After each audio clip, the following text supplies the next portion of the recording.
परतवाडा येथे तरुणींच्या लैंगिक शोषणाशी संबंधित गंभीर प्रकरण उघडकीस येताच परिसरात मोठी खळबळ उडाली आहे। या प्रकरणातील मुख्य आरोपी अयान अहमद याला पोलिसांनी अटक करून अचलपूरच्या समरसपुरा पोलीस ठाण्यात आणले। त्यानंतर आरोपीची अचलपूर शहरातील मुख्य मार्गावरून धिंड काढण्यात आल्याचे समोर आले असून ही धिंड काढताना त्याला थेट घरापर्यंत आणलं होतं, पण त्या आरोपीला नीट चालताही येत नव्हतं। या घटनेदरम्यान मोठी गर्दी जमली होती। प्राथमिक तपासात आरोपीने अनेक तरुणींना जाळ्यात ओढून त्यांचे शोषण केल्याचे समोर आले आहे। 8 तरुणींचे व्हिडिओ पुरावे पोलिसांच्या हाती लागले असून हा आकडा 180 पेक्षा अधिक असण्याची शक्यता व्यक्त केली जात आहे। पीडितांमध्ये परतवाडा, अमरावती आणि नागपूर परिसरातील तरुणींचा समावेश असल्याची माहिती आहे।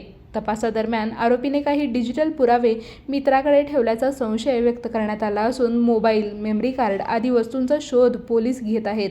या प्रकरणाचा अधिक तपास सुरू असून आरोपीला न्यायालयात हजर करण्यात येणार आहे।